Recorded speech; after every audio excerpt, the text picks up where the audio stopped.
Hello and welcome. इस lecture के अंदर हम डिस्कस करेंगे सेकंड कर्नाटिक वॉर जो 1749 से लेकर 1754 के बीच में चलती है फ्रेंच ईस्ट इंडिया कंपनी और ब्रिटिश ईस्ट इंडिया कंपनी के बीच में। इससे पहले हमने फर्स्ट कर्नाटिक वॉर डिस्कस की थी जो 1746 से लेकर 1748 के बीच में चलती है फ्रेंच ईस्ट इंडिया कंपनी और ब्रिटिशर्स के बीच में। अगर आपने वो नहीं देखी है तो आप देख सकते हैं। तो अगर जब मैं सेकेंड कर्नाटिक वॉर की बात करता हूं जो 1749 से लेकर 1754 के बीच में चल रही है तो इसकी वजह थी या फिर इमीडिएट कॉजेज क्या थे। तो देखो, थ्रोन डिस्प्यूट चल रहा था, मतलब कुर्सी के चक्कर में ये वॉर होती है। तो एक तो हैदराबाद थ्रोन डिस्प्यूट चल रहा है और एक चल रहा है कर्नाटिक थ्रोन डिस्प्यूट। अब मैं बताता हूं आपको हैदराबाद कहां पे है और कर्नाटिक कहां पे है, उसके बाद हम डिस्कस करेंगे कि यहां पे थ्रोन डिस्प्यूट किस तरीके से चल रहा था। तो कर्नाटिक ये रीजन है और हैदराबाद ये रीजन है। ये दोनों रीजन साउथ इंडिया में आते हैं। तो जो कर्नाटिक था, कर्नाटिक का नवाब कौन था? अनवरुद्दीन। अनवरुद्दीन जो है वो कर्नाटिक का नवाब हुआ करता था। और हैदराबाद का नवाब कौन हुआ करता था? निज़ाम उल मुल्क।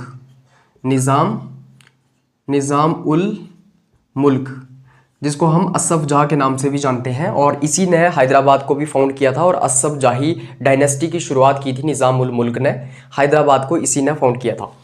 अब हैदराबाद थ्रोन डिस्प्यूट क्या था? देखो, हैदराबाद में जब असफ जाह की मतलब निज़ाम उल मुल्क की जब डेथ हो जाती है और उसके बाद जो है वो थ्रोन डिस्प्यूट स्टार्ट हो जाता है, मतलब वॉर ऑफ सक्सेशन स्टार्ट हो जाती है।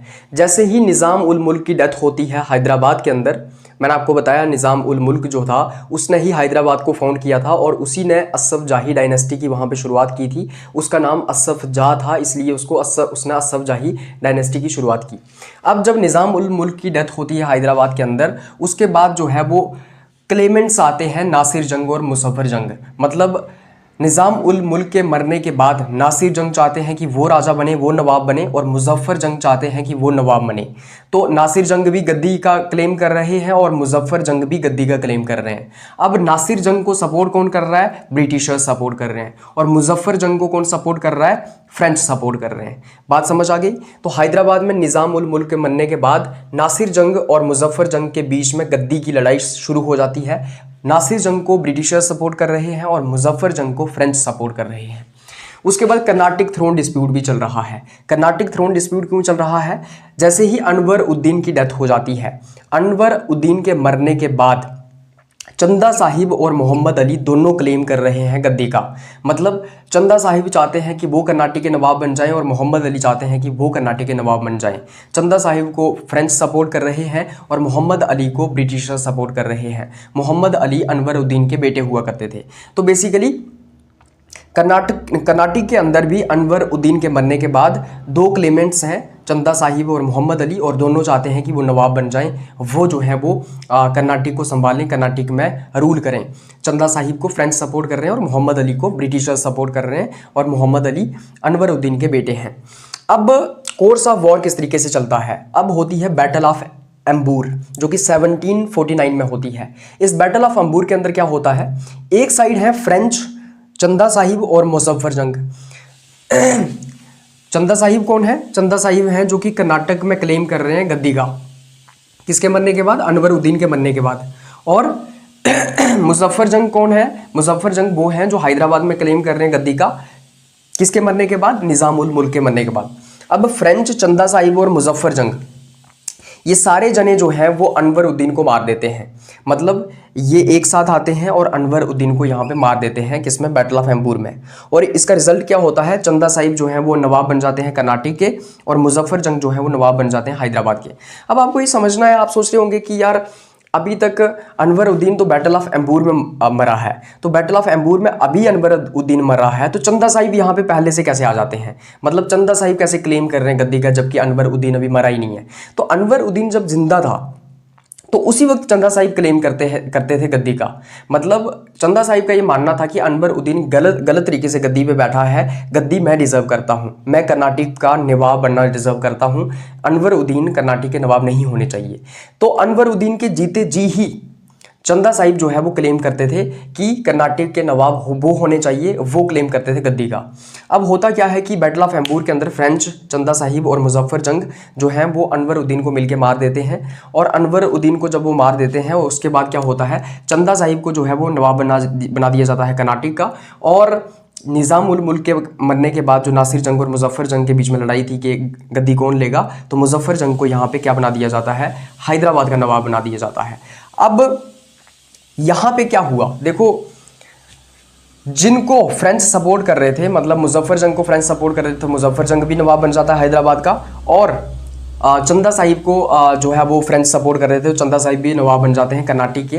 तो अब फ्रेंच जो है वो उनकी प्रेस्टीज बढ़ जाती है, और जो फ्रेंच गवर्नर हुआ करते थे उस वक्त डुप्लिक्स वो जो है वो किंग मेकर बन जाते हैं कि भाई इन्होंने दो दो राजा बैठा दिए, दो दो नवाब बना दिए, तो ये किंग मेकर बन जाते हैं। अब ब्रिटिशर्स को ये बात पचने नहीं लगी कि भाई डुप्लिक्स ने जो है, फ्रेंच ने जो है वो हैदराबाद का नवाब भी अब फ्रेंच का मतलब फ्रेंच का बंदा होगा, और कर्नाटक का नवाब भी जो है वो फ्रेंच ईस्ट इंडिया कंपनी का बंदा है, डुप्लिक्स का बंदा है, क्योंकि दोनों को उन्होंने बिठाया है। तो इससे क्या होगा, अब ब्रिटिशर्स के इंटरेस्ट की बात नहीं होगी और ब्रिटिशर्स को काफ़ी बैकलैश फेस करना पड़ेगा। तो इस तरीके से हम देखते हैं कि बैटल ऑफ एम्बूर के अंदर 1749 में फ्रेंच चंदा साहिब मिलके और मुजफ्फर जंग मिलके जो है वो अनवर उद्दीन को मार देते हैं। चंदा साहिब जो है वो नवाब बन जाते हैं कर्नाटक के, और मुजफ्फर जंग जो है वो नवाब बन जाते हैं हैदराबाद के। उसके बाद क्या होता है, उसके बाद ब्रिटिशर्स फाइट बैक करते हैं, मतलब ब्रिटिशर्स बदला लेते हैं। ब्रिटिशर्स बेसिकली मोहम्मद अली को सपोर्ट कर रहे थे कि वो जो है वो नवाब बने, कहाँ का, कर्नाटक का। सबसे पहले आपको ये क्लियर रखना है कि ब्रिटिशर्स किस किस को सपोर्ट कर रहे हैं। तो ब्रिटिशर्स कर्नाटक का नवाब बनने के लिए मोहम्मद अली को सपोर्ट कर रहे हैं, और हैदराबाद का नवाब बनने के लिए नासिर जंग को सपोर्ट कर रहे हैं। और फ्रेंच किसको सपोर्ट कर रहे हैं, मुजफ्फर जंग को सपोर्ट कर रहे हैं कि वो हैदराबाद का नवाब बन जाए, और चंदा साहिब को वो सपोर्ट कर रहे हैं कि वो कर्नाटक के नवाब बन जाए, और नासिर जंग हैदराबाद का नवाब और मोहम्मद अली कर्नाटक का नवाब। अब क्या होता है कि ब्रिटिशर्स सपोर्ट करते हैं मोहम्मद अली को, और 1751 में क्या होता है कि रॉबर्ट क्लाइव जो कि एक यंग ब्रिटिश ऑफिसर था, वो 120 लोगों के साथ आता है, एरकॉट को अटैक करता है और कैप्चर कर लेता है। एरकॉट जो है वो कर्नाटक की कैपिटल थी, तो इसकी कैपिटल क्या थी, एरकॉट। तो कर्नाटक की कैपिटल के ऊपर अटैक किया जाता है, एरकॉट के ऊपर अटैक किया जाता है रॉबर्ट क्लाइव के द्वारा। रॉबर्ट क्लाइव एक यंग ब्रिटिश ऑफिसर था, और कर्नाटक की कैपिटल एरकॉट को वहां पे कैप्चर कर लिया जाता है। जो मुजफ्फर जंग हुआ करता था, मुजफ्फर जंग जो कि फ्रेंच अलाई हुआ करता था, उसको मार दिया जाता है। मुजफ्फर जंग जिसको कर्नाटक का नवाब बना दिया गया था फ्रेंच के द्वारा, उसको मार दिया जाता है 1751 में। चंदा साहिब, मुजफ्फर जंग जो कि हैदराबाद का नवाब बनाया गया था, उसको मार दिया जाता है 1751 में। और चंदा साहिब जिनको कर्नाटक का नवाब बना दिया गया था, उनको कैप्चर किया जाता है और एग्जीक्यूट कर दिया जाता है 1752 में, मतलब उनको भी मार दिया जाता है। अब मोहम्मद अली जो है वो नवाब बन जाता है किसका, कर्नाटक का। 1754 में क्या होता है, जो डुप्लिक्स जो फ्रेंच गवर्नर था उसको वापस बुला लिया जाता है फ्रांस के अंदर। हालांकि ये बहुत बड़ी गलती की थी फ्रांस ने उस वक्त, क्योंकि डुप्लेक्स एक बड़ा बहादुर गवर्नर था। तो क्योंकि यहाँ पे फ्रेंच जो है हार गए, क्योंकि रॉबर्ट क्लाइव ने अटैक कर दिया, एरकॉट को कैप्चर कर दिया, मुजफ्फर जंग को मार दिया गया, चंदा साहिब को मार दिया गया, तो ये कहा गया कि डुप्लेक्स की हार है, ये डुप्लेक्स जो है वो यहाँ पे नाकामयाब साबित हुआ है, इसलिए डुप्लेक्स को वापस बुला दिया गया। अब ये बहुत बड़ी गलती की थी जो फ्रांस ने उस वक्त के डुप्लिक्स को वापस बुलाया। अब वॉर का एंड कैसे होता है, तो ट्रीटी ऑफ पौंडीचेरी होती है 1754 में, और इस ट्रीटी में ये कहा जाता है कि दोनों साइड्स जो हैं, फ्रेंच भी और ब्रिटिश ईस्ट इंडिया कंपनी भी, वो एक दूसरे की टेरिटरीज उन्होंने जो कैप्चर की है उनको रिस्टोर कर देंगे, और मोहम्मद अली जो थे उनको नवाब ऑफ कर्नाटक रिकग्नाइज कर दिया गया। मैं दोबारा से आपको मैं इसकी समरी बता देता हूँ पूरी की पूरी सेकेंड कर्नाटक वॉर की। देखो, सेकंड कर्नाटक वॉर क्यों हुई, क्योंकि हैदराबाद और कर्नाटक के अंदर वॉर ऑफ सक्सेशन चल रहा है, थ्रोन की लड़ाई चल रही है, गद्दी की लड़ाई चल रही है। हैदराबाद के गवर्नर निज़ाम उल मुल्क की डेथ हो जाती है। निज़ाम उल मुल्क ने ही हैदराबाद को फाउंड किया था, निज़ाम उल मुल्क ने ही असफ जाही डायनेस्टी की शुरुआत की थी, क्योंकि उनका नाम असफ जहाँ भी था। निज़ाम उल मुल्क की जब डेथ हो जाती है तो हैदराबाद के अंदर जो है वो नासिर जंग और साथ ही साथ मुजफ्फर जंग जो है वो गद्दी का क्लेम कर रहे हैं। नासिर जंग चाहते हैं कि वो बन जाए नवाब हैदराबाद के, और मुजफ्फर जंग चाहते हैं कि वो हैदराबाद के नवाब बन जाए। ब्रिटिशर्स जो हैं वो नासिर जंग का सपोर्ट कर रहे हैं, और साथ ही साथ फ्रेंच जो है वो मुजफ्फर जंग का सपोर्ट कर रहे हैं। दूसरी ओर कर्नाटक के अंदर अनवर उद्दीन की डेथ हो जाती है। अनवर उद्दीन की डेथ के बाद चंदा साहिब चाहते हैं कि वो नवाब बन जाएं कर्नाटक के, और मोहम्मद अली चाहते हैं कि वो नवाब बन जाएं कर्नाटक के। तो फ्रेंच किसको सपोर्ट कर रहे हैं? चंदा साहिब को सपोर्ट कर रहे हैं। और क्या बोलते हैं, ब्रिटिशर्स किसको सपोर्ट कर रहे हैं? मोहम्मद अली को सपोर्ट कर रहे हैं। बात समझ आ गई। फिर होती है बैटल ऑफ एम्बूर। बैटल ऑफ एम्बूर जो है वो 1749 में होती है। उस बैटल ऑफ एम्बूर के अंदर जो है वो अनवर उद्दीन को मार दिया जाता है। अनवर उद्दीन को किल कर दिया जाता है। किसके द्वारा? फ्रेंच, मुजफ्फर जंग और साथ ही साथ चंदा साहिब ने मिलकर जो है वो अनवर उद्दीन को मार दिया। अब अनवर उद्दीन को मारने के बाद हैदराबाद के अंदर फ्रेंच जो है वो किसको नवाब बना देते हैं?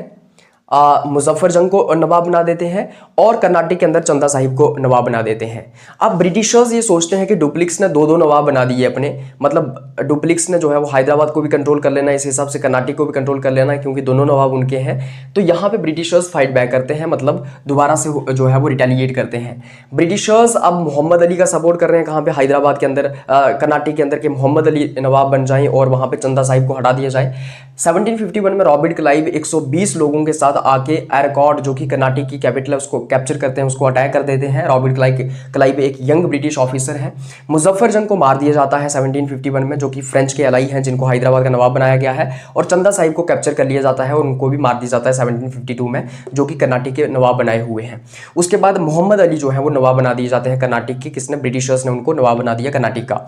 और डुप्लिक्स जो है उसको वापस बुला दिया जाता है 1754 में फ्रांस के द्वारा, क्योंकि उनका ये मानना था कि भाई मुजफ्फर जंग को मार दिया गया, चंदा साहिब को मार दिया गया, रॉबर्ट क्लाइव ने अटैक किया, रिकॉर्ड कैप्चर कर ली, ये डुप्लिक्स की हार है।